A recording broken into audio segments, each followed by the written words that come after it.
Hey, Amie. Yeah, Juan. Give that beat. It's Baseball Shangri-La with Amie Cuevas and Juan Ramirez.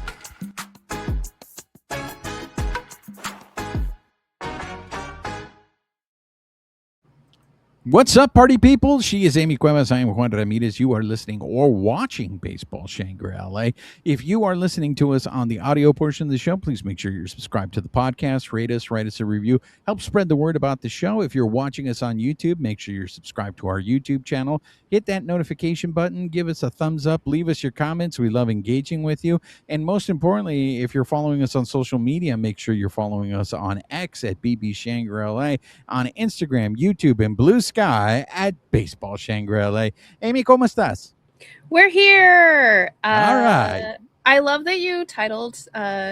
So it's a collaborative effort on the show, pulling back the curtain. And Juan always comes up with the fun little titles as we come in, and then I do whatever we do on like the posting on the podcast side for whatever goes online. And I feel like Bounce Back is aptly named for how today is going. So. Do you want to share or no? Or do you want to? Yeah. So just in case we randomly lose power again, if you haven't heard, Long Beach suffered an underground vault fire last night that put about, I think they're putting it at 26,000 people out of power over the night. So our power went out at about 6:40. Didn't come back on in varying stages, anywhere from like 6 a.m. to noon for some people. So it's been a rough 12 to 17 hours in the heat with no power. So I'm running on fumes, but I'm here. So if I forget some words or I mix some stuff up, give me a little grace. I'm that kind of tired that you kind of want to vomit, but we're still here. We're still doing the show, and it's going to be great. And I have power for right now. Woo! And for those of you listening or watching outside of Southern California, it's very hot here. There is another heat wave. We're in the middle of another heat wave. So the timing on this thing in Long Beach was just completely horrible. So yeah, I had my tiny little fans. I was like fanning myself, but like all of my old like camping, Burning Man, like whatever, got out all my flashlights, my radios. So tried to make the best of it. I mean, what are you going to do? Lost a fridge full of food. Here we are. Sending positive vibes to everybody in Long Beach. It was crazy. It's the most people I've ever seen. Like we all rarely interact with each other, and everybody's out on the street talking to each other. It was a crazy world. Hey. Anyways, let's hug your air conditioners and your fans, people. Let's get into things, shall we? And a pleasant good evening to you wherever you may be. Amie, look, I'm trying to be positive. I called it a bounce back. I mean, they went 6-0. I was like, are you gonna say something negative about their like 6-0? They swept the both series they played. So I mean, I am trying a new thing where I go at least one day without hating. How's that going for you? So far, so good. So far, I mean, show. They're making it easy for you, winning. So the real test will be when that doesn't really play out the way you'd like. Yeah, the show ain't over yet, but so far, so good. I have not hated today. Hated on anything today. So, why don't we? You want to start with the series in Denver with the Rockies of Colorado? Yeah, we had a lot going on. Snell came back. Oh my gosh, I forgot. I can't believe we started the show without this. See, this is how tired I am. It's Kiké's birthday. So for everybody, happy birthday, Kiké Hernández. He's 35 years old today. So for anybody in the unofficial Kiké fan club, there you go. Is today actually like Monday, the 24th? He's born on Kobe Bryant Day? He's got Kobe, yeah. Did not know that. I mean, well, not everybody can be in the KUFC. Well, I'm not in the Kiké unofficial fan club. So I know. So what were your takeaways from the Rockies series? I mean, they won. That was good. I mean, Snell had his first outing. I think he did pretty good. He went 6 innings. He only got one earned run. So I mean, not too shabby for coming off the IL. I did notice though, Colorado started late again on that Monday game. Like that team, for whatever reason, cannot get out and start a game on time to save its life. And usually I'm always like, wait, wasn't it supposed to start? And then as if on cue, I'll hear Rick Monday in my head, like, these guys are, dragging it out or whatever. And he'll have some comment, but it's like, how do you not start the game on time every time? You would think with the number of times that it happens that the league might have said something to them, but maybe nobody's complained because maybe nobody has an issue with not starting on time. I mean, it's at least once a series. Like, again, in the grand scheme of things, I guess it doesn't change anything, but it's just weird. Like, how do you not know what time to be out there? But whatever. I digress. Are you one of those people that looks at his clock, look at their clock when the game starts to make sure that it starts at 7:10? I do, because I have a spot for it on my scorecard. That is true. On the scorebook, it does have a time for game time. It's just one of those things. I mean, honestly, like, to me, it's probably one of those like TISM things where it's like, okay, you said it was going to start at 5:40, so why is it not starting at 5:40? Like, did somebody have an accident? Like, what's going on? Or you just don't care. Maybe they do things different in the Mile High. Whatever. Let's see. Aside from that, I didn't realize they don't have an ABS mic in that stadium. So there was a challenge, and they had said over either the broadcast or the radio, because I was listening to both, that they don't actually have the stadium mic'd up for that. Did you realize that? I did not know that. Yeah. Inquiring minds want to know. So random stuff. Did enjoy Max Muncy. He hit that home run on Monday, and you saw him like stop and stare and then like kind of jog around the bases. And I was like, oh dear, playing with fire. I hope he doesn't get dinged. But he pimped that one. And he did. Look, yeah, he's really good at pimping home runs. I personally love his bat flip. I think his bat flip is natural. But he definitely pimped that one. And look, it was a shot. I thought he was going to go to the top deck. I really thought he was going to the top deck. I think when they panned to him at first before it went out, where it was like, oh no, is he like looking at it like it didn't go out? Like, what a bummer. And then it was like, oh no, that went out. Like, no, he just took thank goodness Madison Bumgarner wasn't on the mound when that happened. So you do recognize that. So if he would have gotten plunked, would you have been upset? Yeah, because I think it's dumb. But I know that is also how the game is sometimes played. I still think it's dumb. Look, you are very positive. And if you noticed that he was pimping it, then I am very surprised that the other team didn't do anything about it. Oh, I'm sure. I think it was because it was a close game. I think everybody noticed it was a close game. A close game? If it wasn't a close game. The 11-5 game? Well, at the time that he hit that home run, I mean, by then, I think it's a little too late to go back and plunk him. I don't think it was a close game at that point. It was because he did that in the top of the third, and that brought him to a 5. They hadn't even gotten to the third on the other. It was 5-0.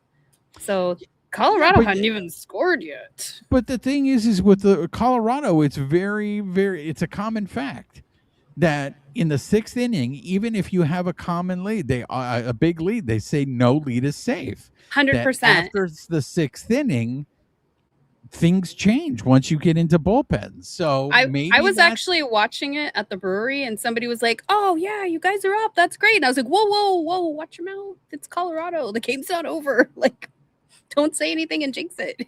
Or maybe they did the right thing, and they're just like, "Look, we're out of it. We have nothing to fight for." I just think you shouldn't blink anybody. It does surprise me. It does surprise me that they didn't do anything because, like you said, he pimped that one. And, considering in this day and age of baseball where everything is an affront, I was surprised. I was very surprised. Yeah, I can still be shocked that it didn't happen, but I'd still also, I'm not behind it. I know there's a lot of people who love that. They think it makes the game competitive and it adds just this aggressive level. And I just don't like it. We did see a position player pitching in that Monday game.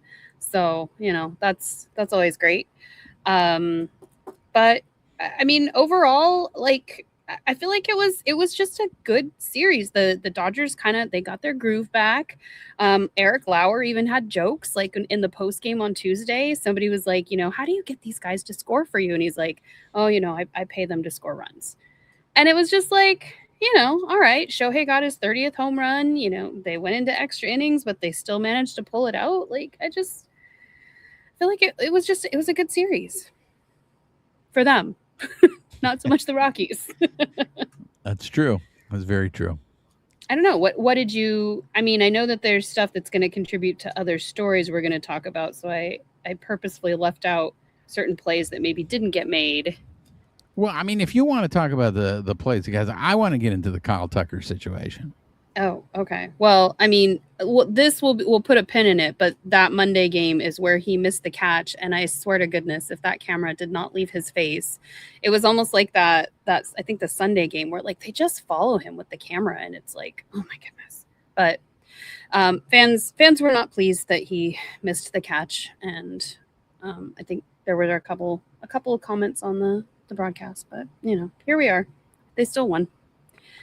Do you want to get into Kyle Tucker right now, or do you have some other things you want to talk about? Not so much in the Rockies. That was pretty much it. Just the fact that like they did what they needed to do, and they, especially coming off of that losing streak and everybody like Chicken Littling all over the place. I know that it's just Colorado, and everybody also tries to like denigrate it with that. It's like, oh yeah, but it was just Colorado. Like, guys, a win's a win. Like, give it to them. Don't.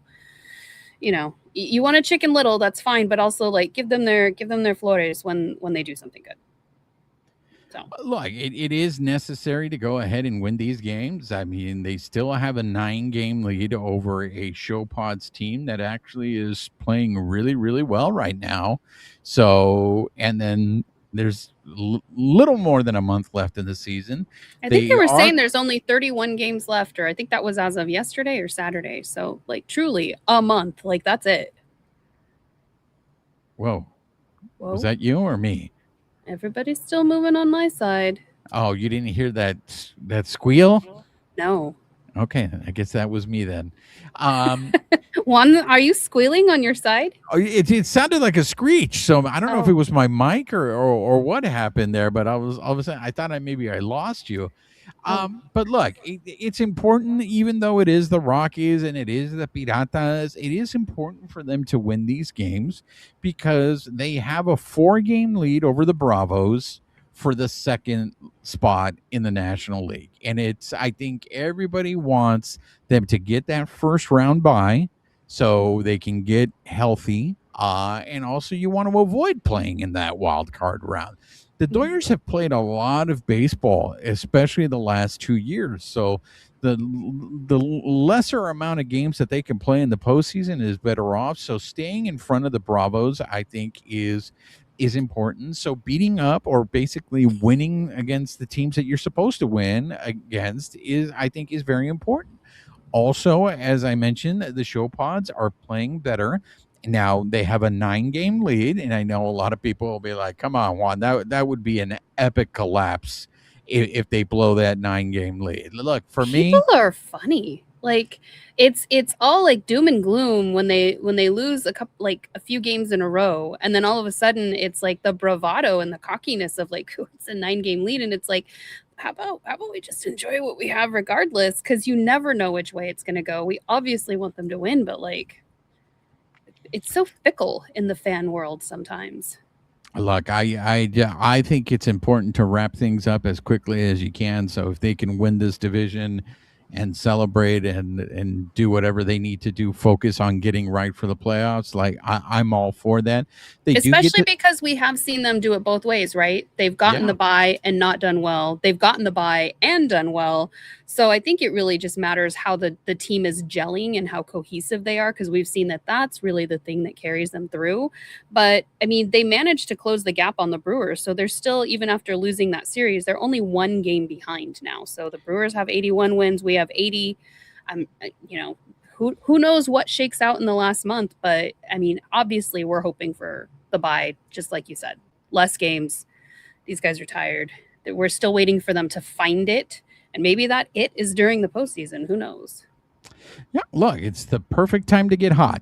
You know, don't let them get hot going into the playoffs. Not too much hotter though. I can't stand no more heat. So let's talk about the Kyle Tucker situation. Okay. In particular, you mentioned the camera, and you mentioned, look, this is TV, so there are narratives in TV.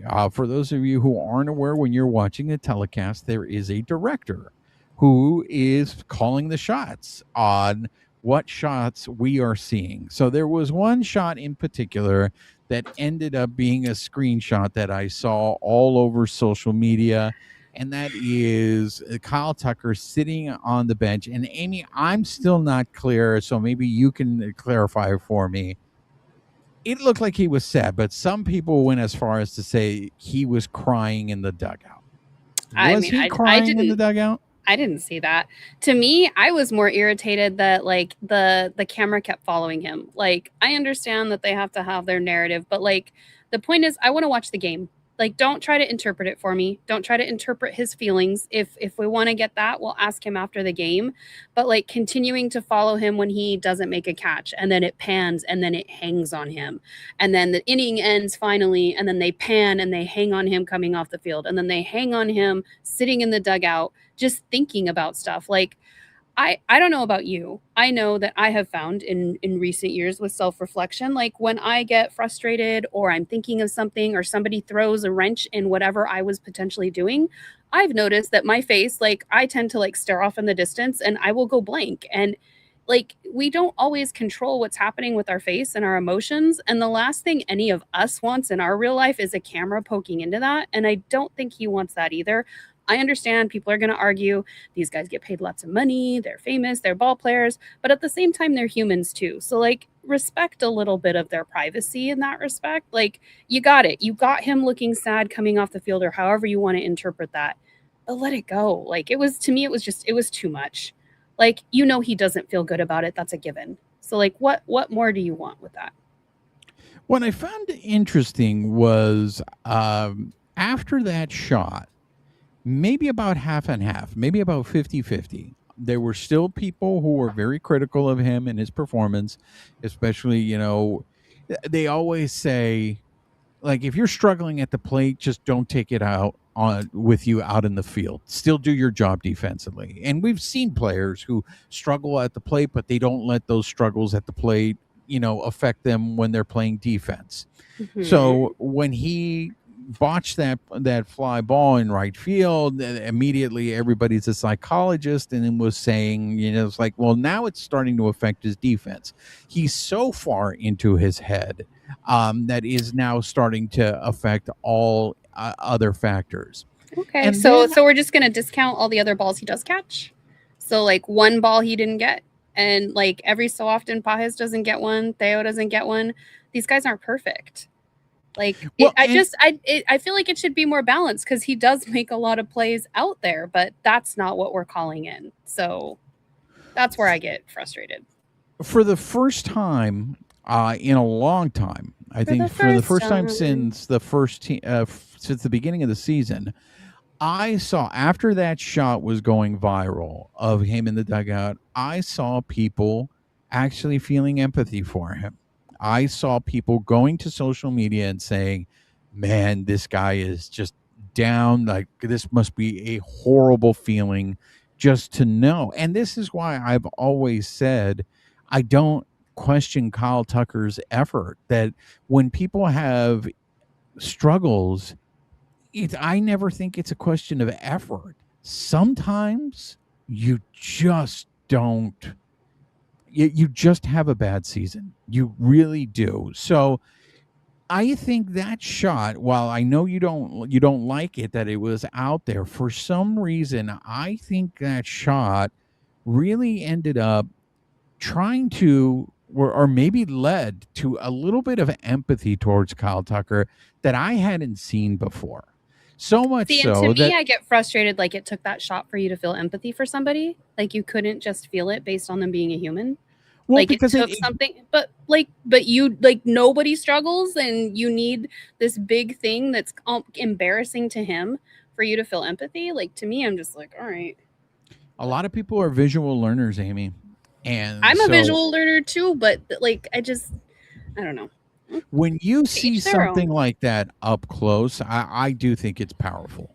And that I don't know their reasoning for why they put that shot the way they did, but I will say it was powerful because if you are like I always used to have this conversation with my friends when I would see players on the bench in basketball after they got eliminated in the playoffs, or even in baseball, we've seen it in the dugout where they're crying in the dugout.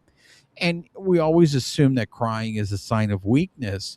But then a Not friend of not mine, all of us assume that. right. And so a friend of mine had said to me, is like, why can't it be just to show you how much they care?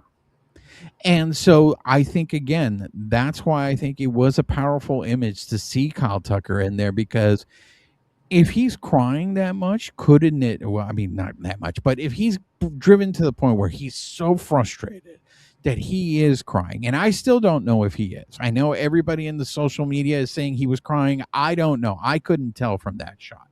But couldn't that just also indicate how much he really cares, not just about being great, but just contributing, being a part of the team, and stuff like that. So it was interesting because, like I said, it was for the first time I saw in social media people were being empathetic, and then that's when the whole conversation started about giving him a standing ovation. That first game at Dodger Stadium against the Piratas. I'm all about giving him a standing ovation. I agree to disagree. I don't think it should take. I mean, that's great if you're a visual learner and whatnot. I don't think it should take that for us to feel empathy for these players, though. So, I know I don't want a camera following me around for my lowest points and putting that on blast for everybody to see, just for people to feel sorry for me or empathize with me. I would want them to empathize with me because I'm a human. Um, I like the lighter side of it, of people doing the ovation. I got to hear it. So like Friday, you could hear it on the broadcast, but it was something else to get to hear it over the weekend. Well, Hold on 1 second, Houston. all righty, we're Houstoning everybody. So getting to see it at the stadium was pretty amazing because he walked up to his first at bat and it wasn't just people cheering. They were like on their feet. And they did this throughout the weekend. And I know that there was an interview afterwards, and from what I've been told, he's pretty shy. So it was like, I think it registered for him, but like it's almost like you would never know.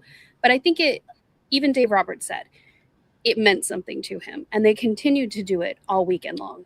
I think there was only like one detractor in the stadium that we could hear really loud that shouted some not very nice things, but for the most part, it was everybody there that was really just celebrating him. And I feel like those are the things we need more of in baseball.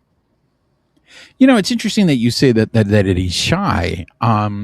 If he is shy, that's the last thing in the world that he wants is all this attention on him. And we rarely see him in the clubhouse. I'll just put that out there. Like we don't really see him. He's he does his own thing. It's bad enough that he's going through these struggles, right? But on top of that, to know that people are talking about it, that the fans are doing this ovation, I mean, to me, it's obviously become so.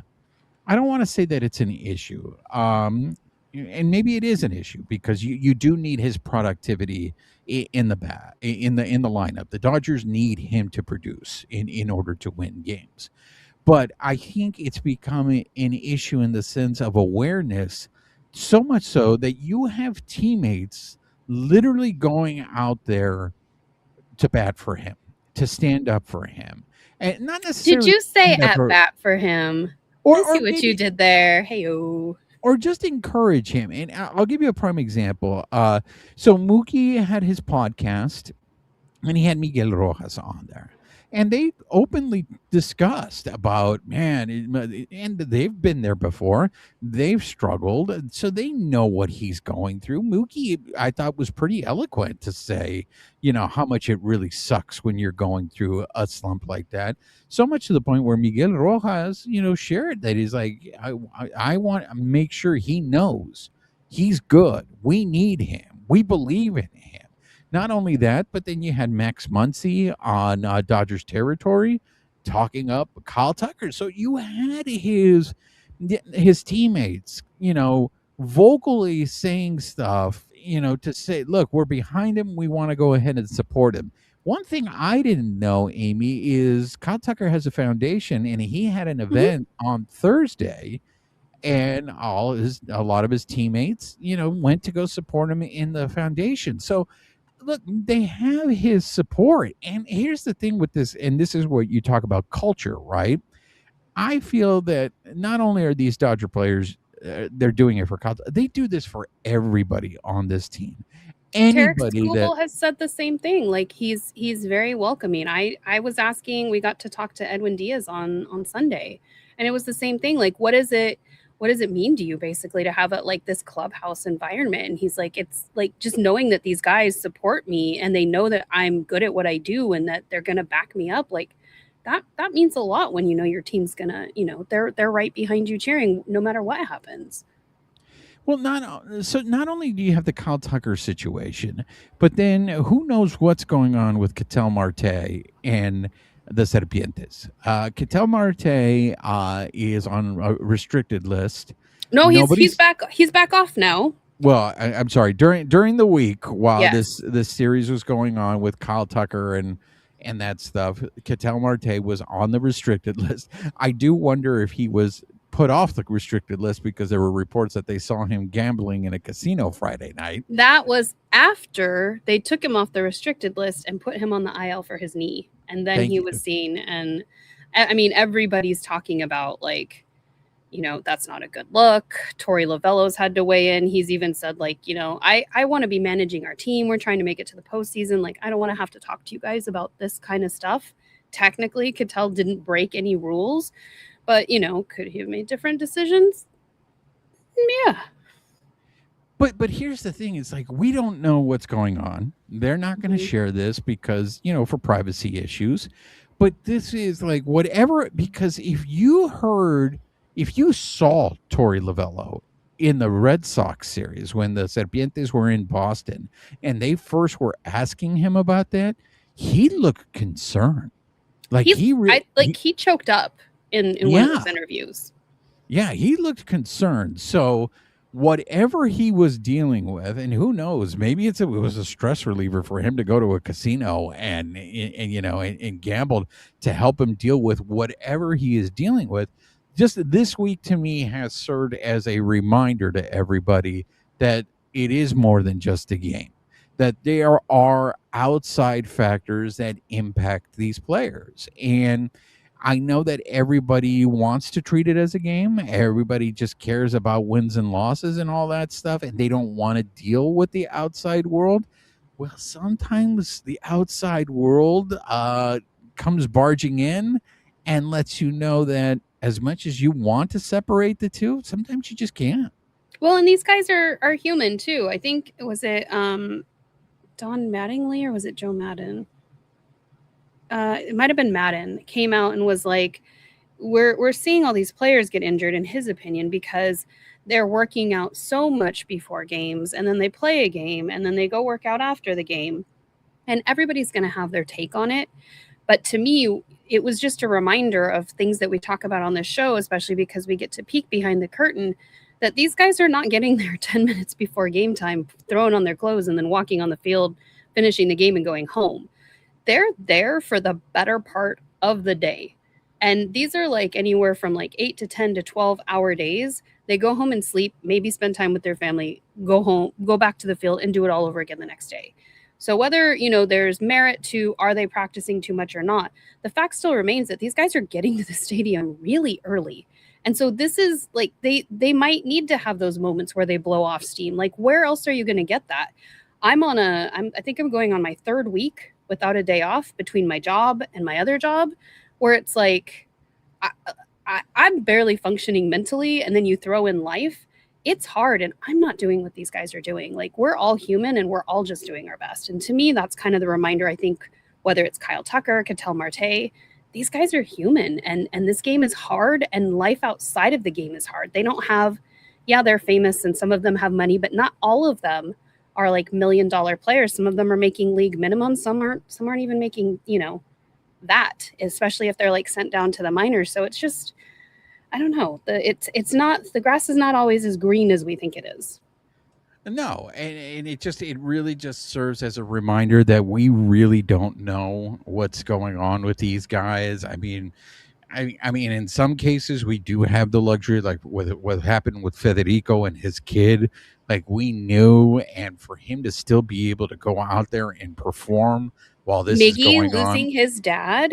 I mean, exactly. they're playing through rough stuff. We had was Eliezer Alfonso playing through horrible tragedy. And Max Muncy brought up when he was talking on Foul Territory that, this is Kyle Tucker's first year in LA. He's away from his home, like his actual home. And they just had their first baby. Like, he's going through a lot. And then you add in that he's got this huge contract, all these expectations. It's not just like, oh, I'm playing in one of the smaller market teams and, I'll either find it or I won't, but at least I don't have the fans that are going to razz me too much. You've got pretty much a full stadium every night, and then everybody else on social media watching at home, paying attention to every little thing. Like, it's a lot. It's a lot that these guys deal with. It is. And honestly, to tell you the truth, Amie, I'm surprised that we don't see it happen more often. They just don't talk about it. Well, and that's true. That's so true, because I mean, there was a story a while back that we haven't talked about it on the show, and I don't know that I've seen much coverage about it. But there was a minor league catching coordinator for the San Diego Padres who was, detained by ICE in an airport. And so that's what I'm saying. You use the examples of Alonso and his family and how in Miggy Rojas with Venezuela.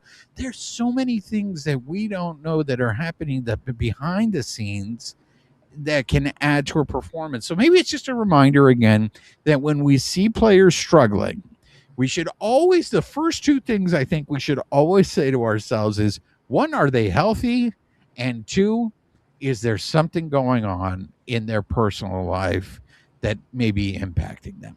I wouldn't even go that far, because this is where, like, to me, it's like there's also like maybe give them a little bit of privacy too. Like, well, I'm not saying that we need to know, but what I'm saying is it's not just as simple as this guy sucks. Right. It's not the back of the baseball card matching with, okay. You know what I was like, saying? or we could just make our default answer, hey, let's celebrate these guys and make them feel loved. Because to me, that's always the answer. But no, and look, I say this because I was a guy before who would be very quick to go, oh, this guy's terrible, and it's so easy that it's so easy to just, whenever somebody is struggling, to sit there and say they're terrible, they suck, when it's maybe we just need to put a pause on it and be like, hey, like, it turns out Edwin Diaz, they were doing more tests on his neck. Luckily, nothing serious came back. So maybe he works it out and he comes back and he's a different pitcher. But again, my reminder is, whenever you see someone struggling, always ask yourself, are they healthy, or is something else going on? Because come the off season, maybe we're gonna get an explanation as to what happened during their season, or not. And I don't feel like we're owed that necessarily. But I think as somebody, and I don't even think you have to be in our position where you stand in front of the player and you're getting their sound bites after the game. For me, it's definitely brings it very close to home. Like, we're, a foot or two away from Edwin Diaz while he's talking about, like, he doesn't want to be playing like this. Like, he is doing his best. And to me, like, I take that at face value, whether it's a baseball player or it's somebody in my life. And I don't know if, I'll just throw this out about myself. I have a really hard time asking for help. If I'm struggling with something, the first thing, like, you would think you would do, especially when you have a good friend group, is reach out to them and, like, hey, I need help or I need support. I don't do that. My default is to isolate and just try to fix it myself. And that's not always the best way to go, but you never know what people's default reactions are. Even maybe a player wants to reach out and they just don't know how, or they can't, or they feel too new, or like there's all this stuff going on. And it's just like, again, I think if we can just bring support in as our default reaction, we love this team so much. Like, why? It doesn't cost anything to like try to find the positive or try to find the support in the moment. But again, that's my sunshine and rainbows. So I tip my hat to Edwin Diaz for answering the questions that get asked. I mean, he just recently was asked, because when he comes back, he's no longer the closer. And, he answered the question. He's like, okay, I know I'm not pitching well, but I'm going to do my best to try to earn the closer position back. Tanner Scott went through the same thing last year. Tanner Scott went to the point where he told the media he just sucks and he's not very good at baseball right now. And then look at the season he's having now. So I am very curious. I mean, I think it's a tough position to be in. But if you're Tanner Scott, do you volunteer, go up to Edwin Diaz and go, hey, bro, I've been where you're at right now? And he might be doing that. We don't know. Or do you wait until Edwin Diaz comes to you and goes, hey, man, I know you kind of struggled last year. Like, how did you get through it? Maybe, and stuff like that. Maybe it's a little bit of both. You never know what's going on, even in some of those pitching meetings. To me, that's where I don't like those questions, because to me, they're obvious. He's struggling. Like, why do you want him to say? Like, what do you want him to say? Like, the question's already been asked to Dave Roberts. Like, I don't know. Like, those questions always make me feel very uncomfortable, because to me, it's like, okay, we're just stating the obvious at this point, and you're just making somebody say something that doesn't just feel very nice to have to say. But again, that's me. Well, look, I see what you're saying. I see your point. Do we not know that he's struggling? Do we not know that he might not have, like, so what purpose does it serve when we already have that information? Like, we already know it. We already got it from Dave Roberts. But this is new in the sense that Dave Roberts has said he's no longer the closer when he comes back. But so I do think you wanna twist the knife. How does it feel to know that you're not the closer? I think it's fair to ask the question once.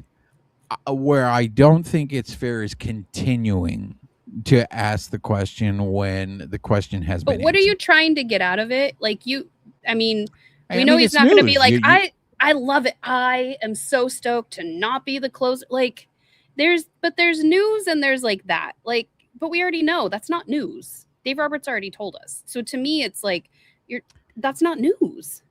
I do think it's fair to ask for a reaction from the player. I do think that's fair.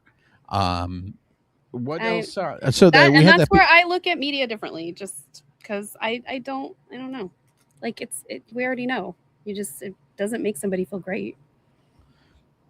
I mean, you hear it from the horse's mouth, so to speak. So that way it does suck to not close, man. I really wish I was the closer. I didn't earn it. I got to earn it back. Exactly. I thought that was a perfect answer. He said, okay. See, this is where we just look at the world differently, because I think that's implied. Nobody's stoked about that. Like, if it's a surprise twist of fate, yeah, ask the question. But like, he's not going to be stoked about it. He's going to have to come up with a creative response to appease everybody so that he looks, so he's properly accountable, but also like sharing is like, why? Why? So that you guys hear it from him saying that it doesn't feel good? Why do we have to do it like that, though? I think because we've always done it that way? No, because you're getting a reaction from the player. I mean, look, we're getting into a deeper question in the sense because none of this stuff is necessary. The amount of media, Agreed. the amount of media that sports teams get, is it necessary to have this much coverage, to have this many conferences over a baseball game? I mean, it's very simple. You watch it, one team scored more runs than the other, and then that's that, right? But it has become an industry, and when you have this, I mean, again, I think these are things I that we feel a have little to hypocritical because we're hosting a show where we're talking about a sports team, right? Yes, but we're not going to said sports team and being like, does it suck when you don't catch a ball? How does it feel like? Because I feel like that's a different layer where it's, I don't know. I think sometimes these questions are important because we have done media and sports news one way for so long, but does that mean that it can't change or that we can't tweak it a little bit? I don't know. We'll see. I mean, standard journalism is to find out the who, what, when, where, why, right? Now, sure, but we I knew think but we knew all the- of that. But the issue that we run upon is with sports, it just doesn't seem that important. So when we ask those questions that we would ask in a normal news story, it does seem to me a little frivolous that we're asking this about sports when we would ask it to a politician whose decisions impact our everyday lives. Now, I know that a baseball player doesn't impact our everyday lives, but there are some fans out there who act like they do, and Sure. they want to know. Like, I And think that's what where we're and that's getting just where at- I think we can change is Yeah. the how we do it. Like, I'm not saying we need more media, less media. I just think that we can change the approach, especially when if it is news that people want. If we've gotten the news, I don't know that we necessarily need to twist the knife in some of the players sometimes with some of the ways that we ask the questions. And I think that that's something that we can all think about how we approach that as we go forward. That's all. What were your takeaways from the Pirata series? Well, we won and we had another extra innings game. So it again just kind of nice to win. Had our 7th walk-off of the season.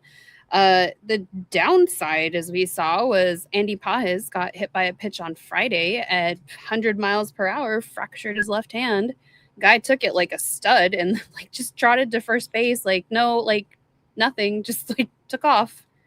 Well, I want to give credit to my wife because she called it when we were watching the game, and she was making running commentary on him not showing any emotion whatsoever as he got to first base, and she said, "Yeah, his hand is broken. Like he has a broken hand." And sure enough, the next morning when it came out that he had the fracture, I told my wife, and she was just like, "She's like, you could tell from his reaction that he knew that there was something seriously wrong with him, and now it's a numbers game because from what they're saying is they're not very clear on whether he had a surgery or what type of surgery he had. I think it was just so quick. So Dave Roberts did address it Sunday with us in the pregame scrum.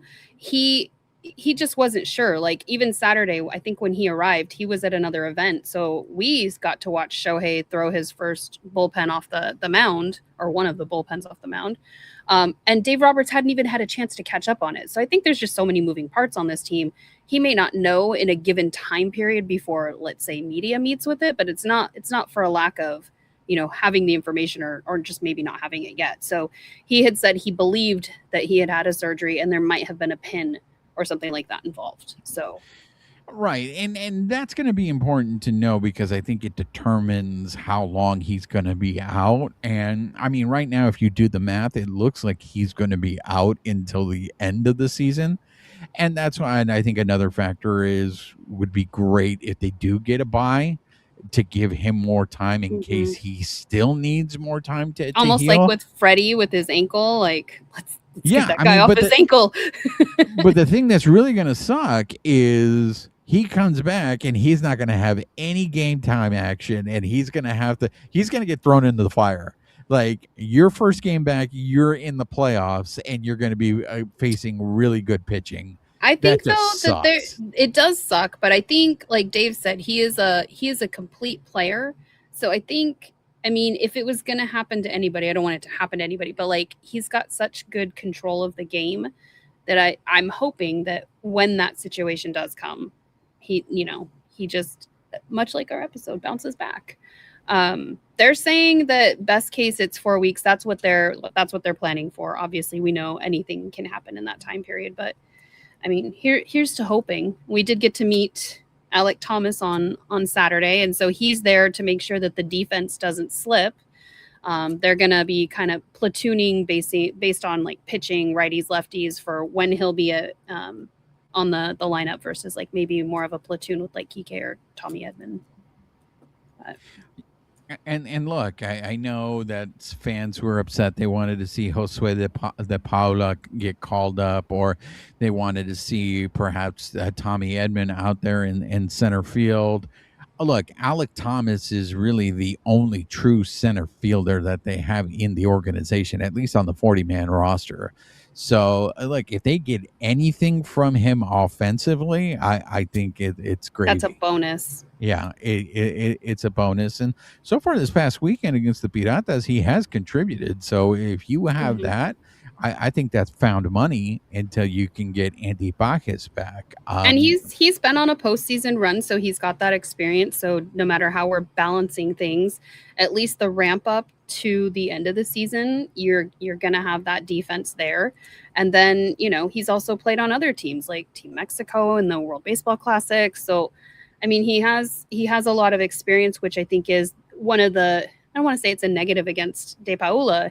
He's just not as experienced on the major league side yet, but he will get that experience. He's continuing to prove himself. But right now, they just needed somebody proven at that spot. Yeah, and look, and here's, to me, it's more of a compliment to Max Muncy than it is anything.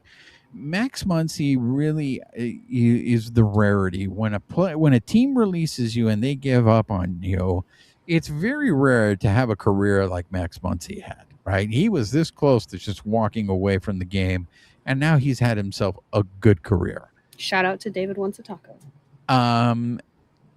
Look, Alec Thomas was released by the Serpientes. Will he bounce back? If he does, the Dodgers will benefit from that. But realistically, what can we expect from him? Who knows? But just play good defense, right? Play good defense. Don't cost them any games. But we'll see what happens. What else? What else did you get from the Pirata series? Those last two games, so Saturday and Sunday, they won with small ball. They did not hit a home run, and they managed to win both of those games. So it can be done, ladies and gentlemen.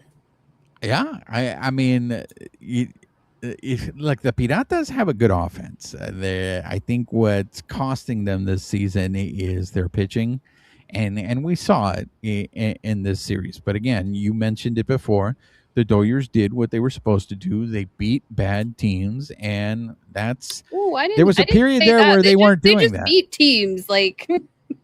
Well, they beat the teams that they're supposed to beat. Like, yes. The Rockies are in last place. The Piratas are close to last place. Those are teams you're supposed to beat up on, right? That's where you pad your stats, so to speak. So they were able to go ahead and do that. What else? What other takeaways do you have? You missed out on Shohei Ohtani bobblehead day on Saturday. How crazy was it? So I was like, I am getting to the stadium when the media gates open. I'm not messing around with this. I figure even when I get there, when the media gates open, there will be lines. Media gates, let's see, 4:00 game. So like 5 hours before. So I think they opened at 11. There was nobody there. It was nice, but this why was nobody there, Amy? Because it was a 53,000 bobblehead giveaway and not, or 54,000, I think. One of those. There's like 1,000 people who wouldn't get it if it sold out. So everybody got one, but they were saying that as people got there later, that the lines were really starting to build up. So earlier still than like the regular ones, but not the chaos that we've seen. Like, hello, Kitty Night. Chaos. So you dodged a bullet there.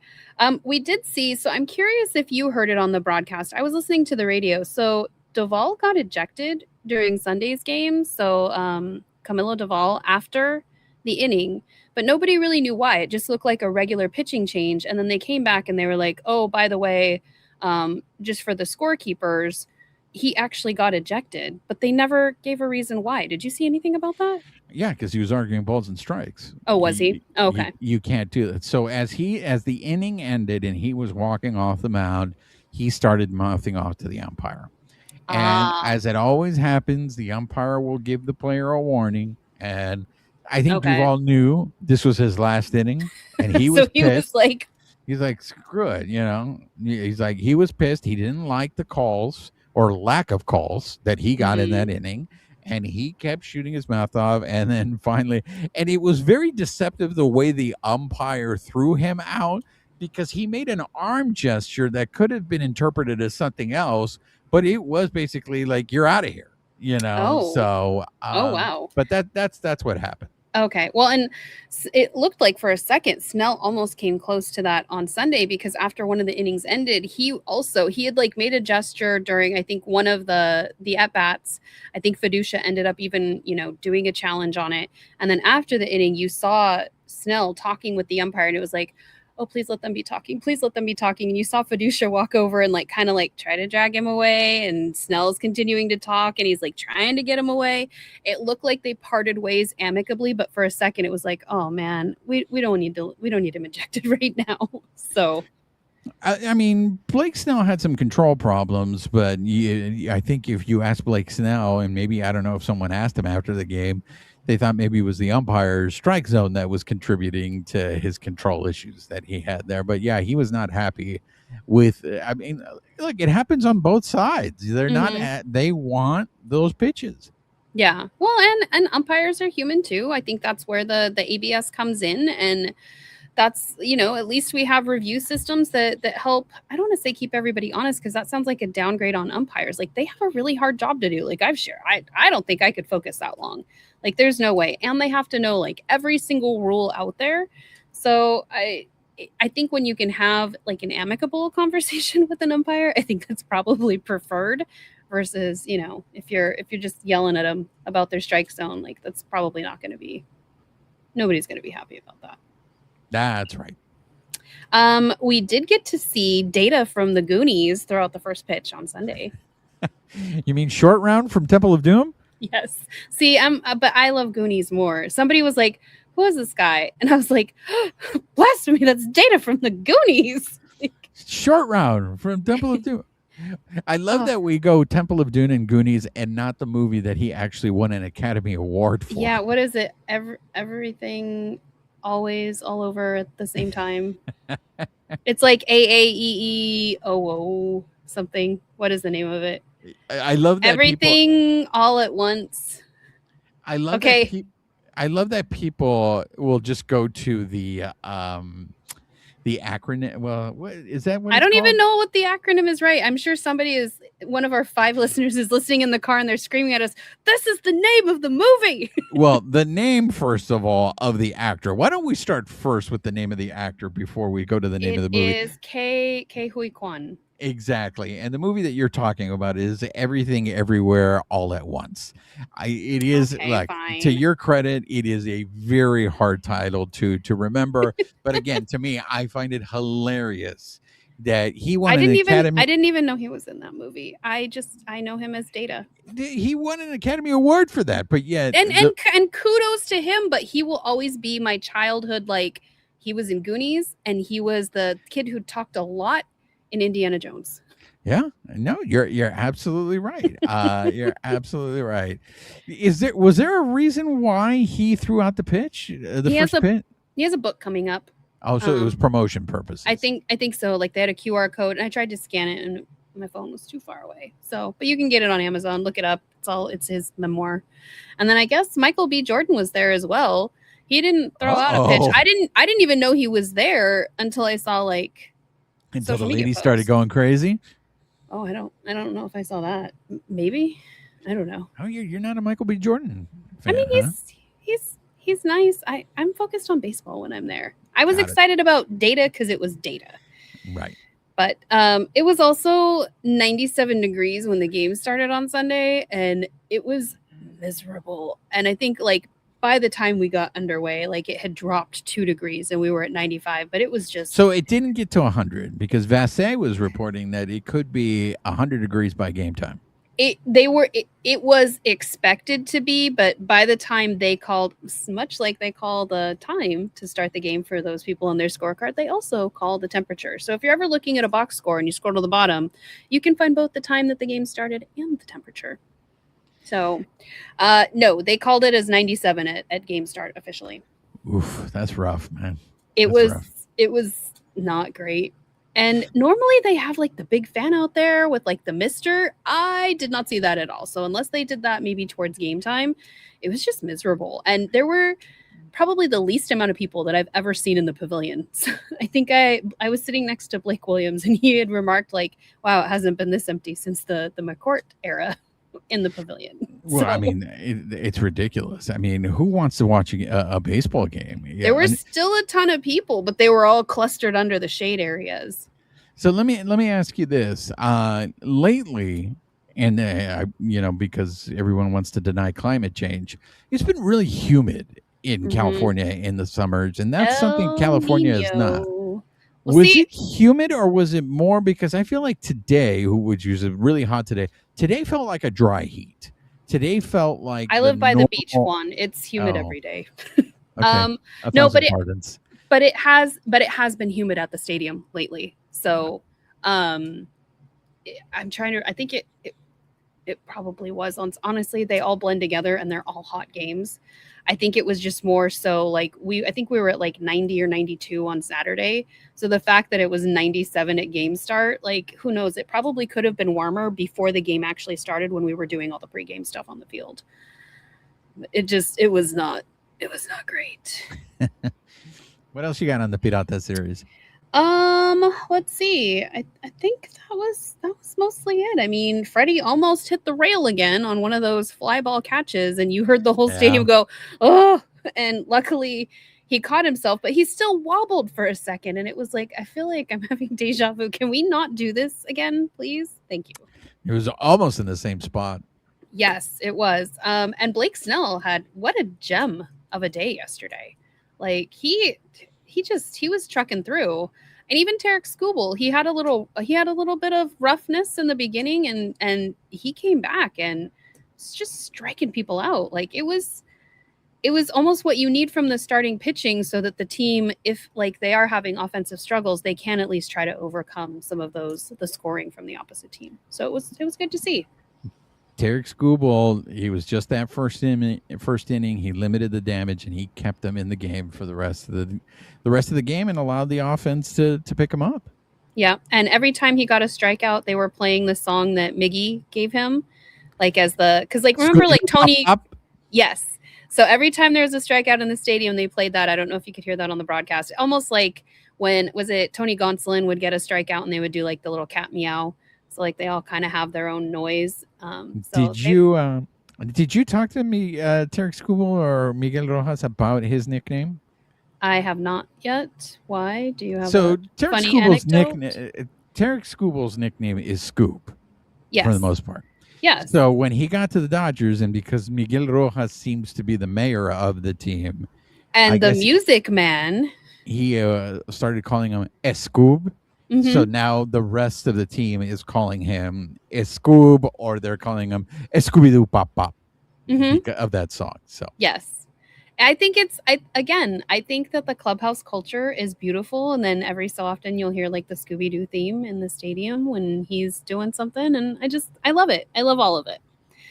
I think it's just that inclusive nature, and it's what I love seeing from this team. So yeah, good pitching, good hitting. I mean, the fact that they weren't reliant on the home run ball, like we want to see it, but at the same time, we know when they get to the postseason, they're not going to be able to rely on that so heavily as you're coming up against all of these good teams. They're going to be lower scoring games, and you've got to be able to move the guy over. So it was good to see it. So is that it on the Pirata series? Yeah. Why did you have? Well, it was funny because Tommy Edman had the game-winning hit on Friday night. Did you notice? Not just the game-winning hit; it was a walk-off. Well, a walk-off, but did you notice the bat he used? Whose was he using? It was an ice cream bat.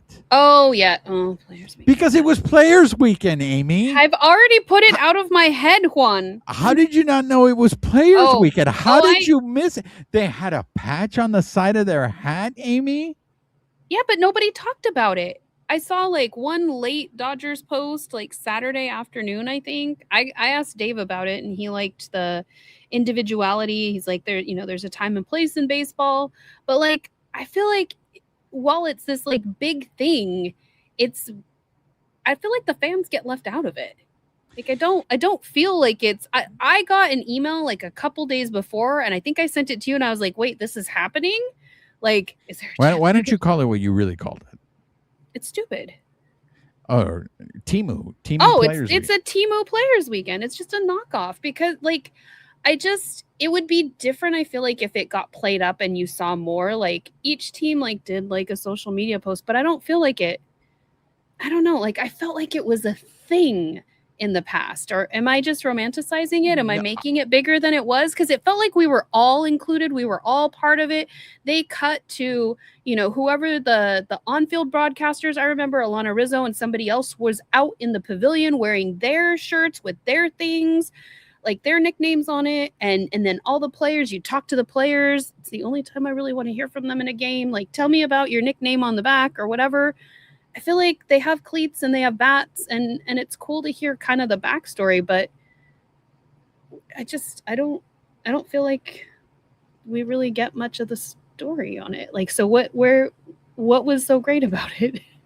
did we ever get an explanation as to why they went away from the Little League uniforms?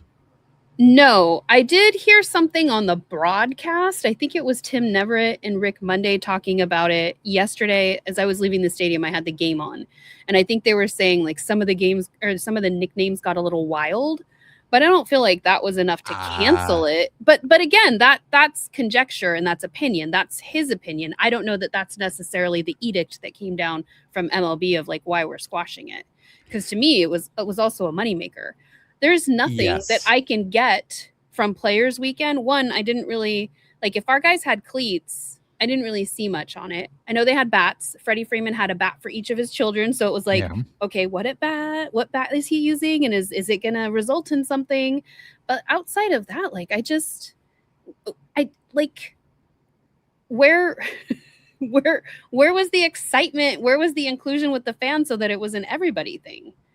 That to me, that was the biggest mystery, and I think you helped me solve it. Because for me, Players Weekend was all about those uniforms and the players putting their nicknames on there. Mhm. That to me was the biggest win. I feel like there isn't anybody I've ever talked to, Amy, who didn't like that. Everybody, there were so many posts underneath everything that was like, when are you bringing back the uniforms? Where are the nicknames? Like everybody, the consensus is there. It's a money-making grab. Manfred, you should be all over this. Exactly. And that's why to me, I'm surprised that it's like, wait, if this is making money, why are they not doing this anymore? So whether it's true or not, what Rick Monday was saying, or I think it was Tim Neverett who said it. Or Tim Neverett. I think it is plausible, Amy. I think it is there plausible. Are many reasons that it could be. I think it's Dick Mountain. I think it's Dick Mountain kind of ruined it for everybody. I just got my reminder on my memories from today, and it had Dick Mountain's jersey on it 8 years ago today. Look, I love it, but to me, I still don't like. I don't understand why they put the kibosh on it, because some like of them said, were so innocuous. Like Bellinger's, his jersey just said Belly. Or how about Austin Barnes as Sam? Mm-hmm. I mean, look, I think probably Dick Mountain was the worst one. But I'm looking at it though, and it says D Mountain. Yeah, so it didn't even. You won't be able to see this. Maybe you can, but it just says D Mountain on it. It doesn't say Dick Mountain. Yeah, I just so there's nothing innocuous about that. They killed it. They killed fun. They killed fun, and I don't understand why they did it. Because even the Little League game that they played, and this year it was the Cerveceros versus the Bravos. You saw how those kids love it. They love being around the major leaguers and all that stuff. And I saw more coverage of that than I did Players Weekend. But did you see as they were walking in, they were wearing Little League jerseys, like the Brewers were wearing. How dare they? So that's the thing that I don't understand. Like for me, that was the biggest appeal from Players Weekend. And why is this what we're going to champion? Is this what we're going to bring back? Because I would love that. It. Should be our cause. This is our cause. Bring back Players Weekend. It should be our cause, because the way they're doing it now, it doesn't even. It's like it doesn't register, and they're not. They're not. Didn't we just talk about something where we like didn't even hear about it until it happened? The Field of Dreams game. Yes, and I was just I was like, God, what did we just talk about? That was just like this. And it's like the email came out and it was like, for more information, look at this. And then it showed a couple pairs of cleats, but it didn't really give any information. And I was like, I clicked on your link. Tell me more. And it just. It's a head scratcher to me. It really is. Okay, so that's our official cause. We're championing bringing back Players Weekend, the real Players Weekend. And they can still have bats. since we're talking about Little League, we're on the subject of Little League. Did you see the story where they literally had to put out that you cannot bet on Little League games during the Little League World Series? I sent you that post because I was so bothered by it. Just the whole. So here's what they issued, that the Little League they stand by the statement first issued last year that there is no place. Oh, sorry, sirens. David wants a taco. It's not you. Apologies. There's still some aftermath from the fires and the power outage here. So, as I was saying, they stand by their statement first issued last year that there is no place for betting on Little League games and players or any youth sports competition. Little League is a trusted place where children are learning fundamentals of the game and all the important life lessons that come with having fun, celebrating teamwork, and playing with integrity, and no one should be exploiting the successes or failures of children playing the game they love for their own personal gain. The fact that this even needs to be put out in a memo to the masses is just a head scratcher for me. And yet here we are. We're in trouble, Amy. We've been in trouble. Yes, as a society, we have been in trouble, but you're absolutely right. No notes. I have nothing to add. That is my same reaction. Where how much of a degenerate do you have to be that you are gambling on the Little League World Series? Instead of just enjoying, like, I can't remember everything that happened in the Little League highlights that I saw because, again, I am very sleep deprived right now. But, like, there was one pitcher, his name was, like, Gianni. I don't, I'm going to butcher it. But he was amazing, and he came off the field, and he had, like, the Alex Vesia vibes. And then I think we saw a gal pitch against the boys and just, like, totally, like, she just totally, like, God, she was so clutch. And then you saw like Latin America playing against Mexico, and just these kids were having fun. How are you betting on them? We should be enjoying it with them. The Little League World Series is a tough watch for me. And the reason why is for a couple of reasons. One is you have these kids that are like, yeah, sure, you're 12 years old, dude. You're built like you're in college, right? And you're hitting like these monster shots halfway up the hill. So, and then you see this little kid who's maybe like 4 feet tall and like choking up on the bat. And that was the Latin America team. Oh my God, they were so cute. So I'm like that. That's a hard watch for me. And then the other thing is the strike zone in the Little League World Series to me just makes it unwatchable for me. Like some of these strikes that these umpires call on these kids, I'm just like, no wonder these kids cry. You know, because it's just like they have no shot.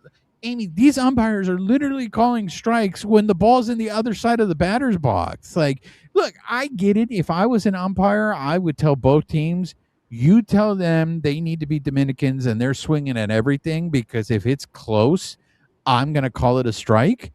But man, some of these pitches aren't anywhere. And I get it. Sometimes it's like, dude, if you don't call that a strike, we're going to be here forever. Because some of these kids just don't have control and they're walking everybody. But that's why the Little League World Series is just a tough watch for me. Oh, see, and I have friends who are umpires, so I'm sure, like, I haven't chatted about it with them, but I'm sure there's, like, different angles and stuff with that, and it's like, okay. Here's a shout out to my compadre, who was an umpire for Little League back in the day, and his proudest moment, say it with me, compadre, was when he ejected a parent from the game for arguing. Yes. That's how serious of an umpire my compadre was. Good. That's the stuff that you're kind of starting to hear. Love you. But that's the stuff we're starting to hear around the league too, of like, you know, how serious some of the, like, the Little League and all of this training that these kids get. But it's like, remember to have fun too. Like, don't just, you know. Exactly. Well, also don't bet on children. I mean, bet on children and their future, but do not gamble on children. So next story we want to get into. I want to save the I'm last one so as excited. Is this the short film? the short The film. owners make one. Oh, okay. That's funny that you looked at it that way as excited. I found the story to be depressing. Oh no, it was depressing. I'm excited that it's getting called out so Okay. clearly, Go ahead, so set that it up. nobody Set can it make up. any mistakes.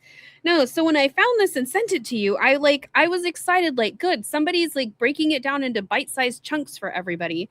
So it's a 13-minute film, Short film.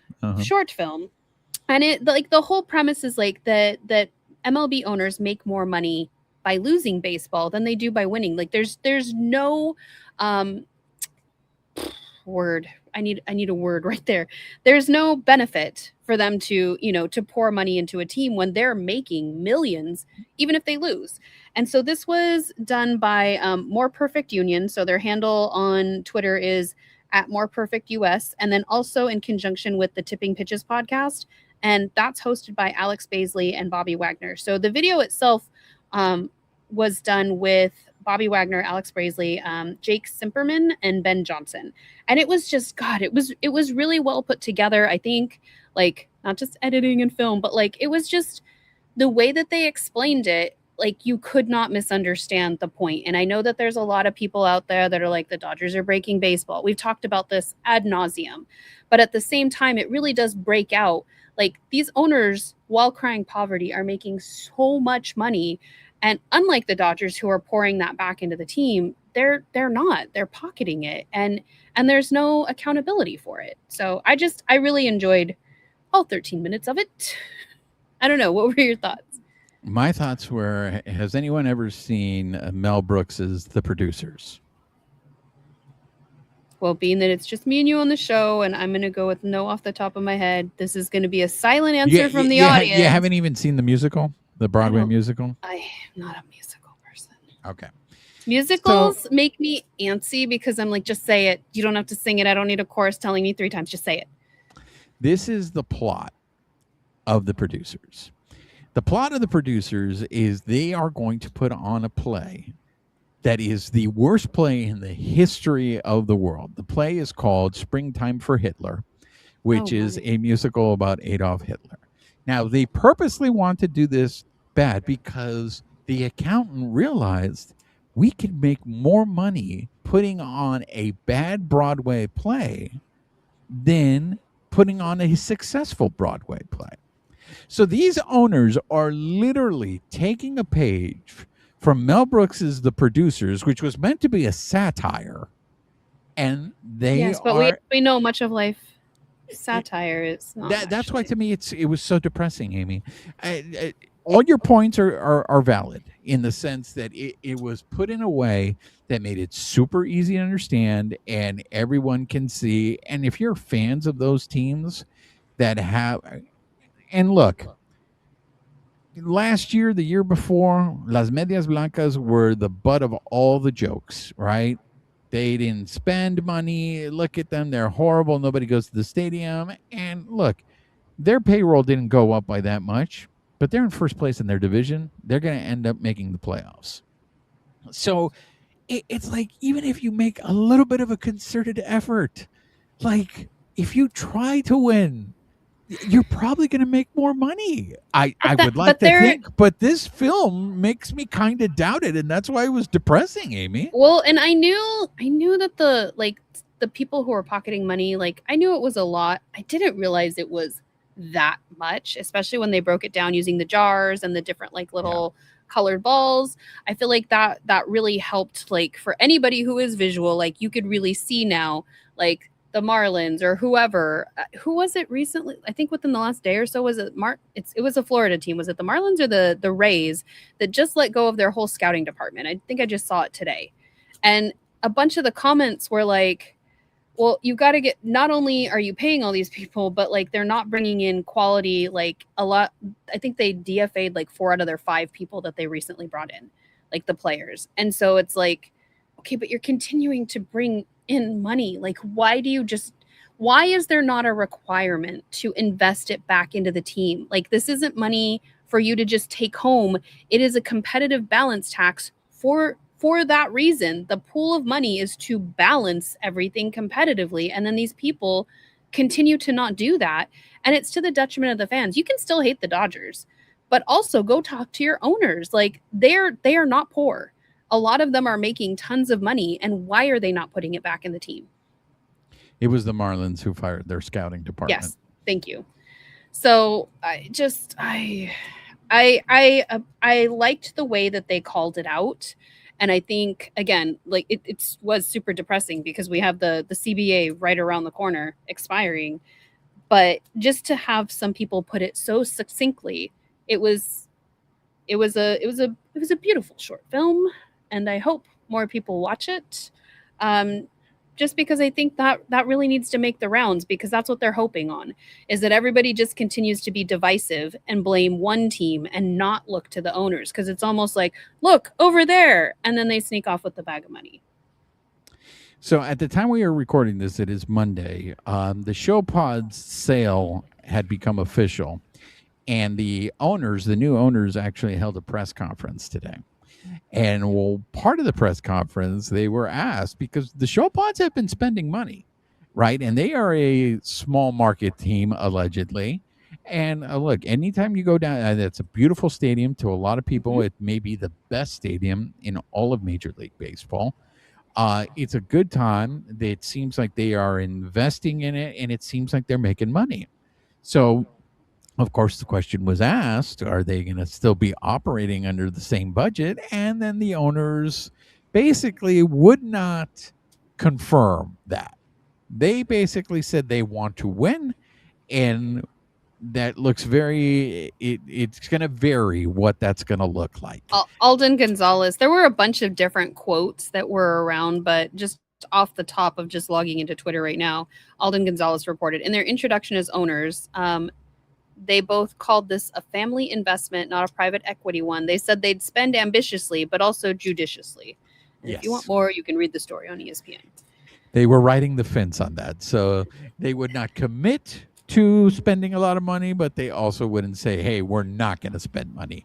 But that story that you just brought up right now. And there's an additional. We're going to live within our means. That can mean many different things in different years, but we want to win. So wait, what did you just say? What? Live within our means, which is, hey, we're had a bad year, so this year we're not going to spend a lot of money, or we got a lot of bad contracts that are, so we're going to need to start trimming some of the fat. I mean, you got to give them the benefit of the doubt. They just own the team. Let's see what it turns out. But I hope for Padres fans that it's in their favor. This short film, I don't know if it gives me much hope. Just because in the end it's capitalism, right? These are businesses. Businesses. So if you get a chance, check it out. Go to More Perfect Union or at More Perfect US. I'm sure at Tipping Pitches their podcast is also sharing it as well. But it was really worthwhile. This last one I'm going to throw to you. You sent me this one, and honestly, I'm not really a Broadway person unless it's like Hamilton.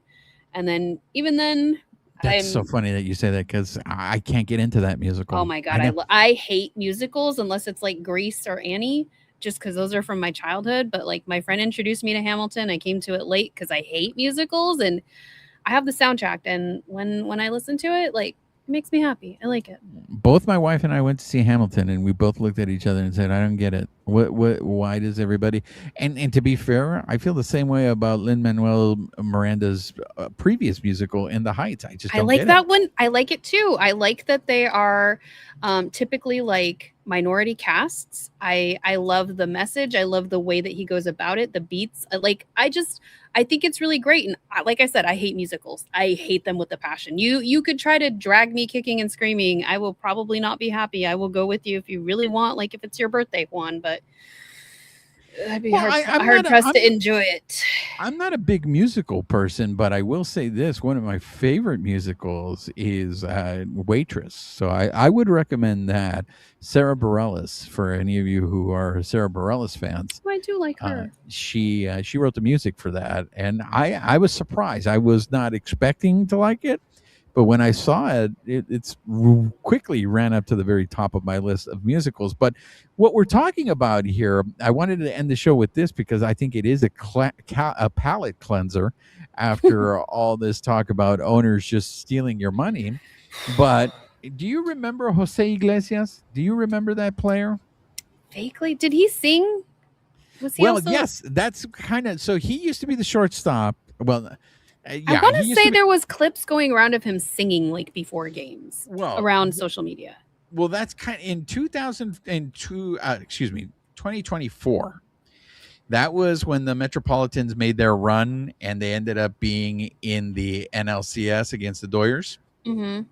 Okay, during that run, do you remember the song "OMG"? I remember hearing about it. Yes. Are you going to Well, sing it to us? no, but he sang it. Oh, Jose I do. Iglesias I have sang this it. in my iTunes. Candelita. Yeah. And it went to the top of the charts. Does it? Is it a bop? All right, I'm gonna listen to it after It's this. not my taste. It's not my taste, but I'm not gonna play it so we don't get flagged when we post this because that happened last time we played a song on here. That's it's the true. only flag we've ever gotten. Yeah, that's not a challenge. That's not a challenge, people. Yeah. YouTube is they're not messing around. Okay, they take that stuff serious, but so he has some musical ability, right? He is retired. He's no longer playing Major League Baseball, but he just made his Broadway debut in a musical called The Buena Vista Social Club. Good for him. Look at him having life after baseball. Exactly. I mean, it is. When you really come to think about it, Amie, like most of these guys, in some cases, it's even earlier. But if you have a really good career, you're done by 40. Okay. Yeah. And then after that, if you're smart enough, you've already planned for a second career. Like, how are you going to keep? Because not everybody is like, hey, I made $30 million in my playing career. You know, some of these guys are playing the league minimum, and then once they're done playing, hey, I still need more money. I can't live the rest of my life on this. So, how much longer? I'm not saying that Jose Iglesias is going to be a Broadway star, but you don't know. You don't know. I thought when I saw this story, I thought it was so cool that I was like, look at this guy. This guy got to play Major League Baseball for the Metropolitans in New York, and now he's going to be on Broadway. Not bad. Not bad for a bucket list. So this makes me think, I was chatting with some people in the press box over the weekend. We were comparing baseball movies and ones that we'd seen regularly. And so it started with like, oh yeah, have you seen this one? Oh no, what about this one? Oh, I haven't watched that. So now like there's a couple of us just like rewatching random ones. Like I watched Trouble with the Curve. I haven't seen that in probably a couple of months. There's some other like, 8 Men Out. Like there's so many good baseball movies outside of like the top ones that everybody thinks about, right? Like Major League, Field of Dreams. And so I don't know. That would be my challenge. If you get bored and you want to watch a baseball movie, toss it in the comments. Maybe it's one that we all haven't seen recently and we need a rewatch. Well, I'm sure we can probably talk about it next year when there's a lockout. It'll give us a topic where we can devote it to baseball movies. Yeah, that's great. I can't wait. Wow, way to bring it back down, Juan. We had a palate cleanser. Jose Iglesias is made his Broadway debut, everybody. Music and singing. And well, how's this for a palate cleanser? Okay, the Doyers went 6-0 last week. They're going on the road. They're going to play They just made it to 80 games. They're going to be they're going to play a 3-game series against the Bravos, and then they're going to go to Detroit. Here's some more good news. Tyler Glasnow is going to be pitching in that first game in the Bravos. So how's that for a palate cleanser? That is good news. I just took him off my Fantasy League IL, and in real life, Will Smith will actually be going and doing his first rehab assignment in Oklahoma City tomorrow on Tuesday. So see, that's all good stuff. Yeah. All good things. Just forget the other stuff. Doodle-doo, doodle-doo, doodle-doo. Any last words? Oh, that sounds so final. Before you walk the plank? No, just for this show. Oh, let's all cheer on baseball players. Let's support them all. Yay. Well, that's going to do it for this episode. If you've been listening to us on the audio portion of the show, please make sure you're subscribed to the podcast, rate us, write us a review, help spread the word about the show. If you're watching us on YouTube, make sure you're subscribed to our YouTube channel, hit that notification button, give us a thumbs up, leave us your comments. We love engaging with you. And most importantly, if you're following us on social media, make sure you're following us on X at BB Shangri-La, on Instagram, YouTube, and Bluesky at Baseball Shangri-La. She is Amie Cuevas. I am Juan Ramirez. Nos despedimos con un beso. Amie, say goodbye to the people. Goodbye, people.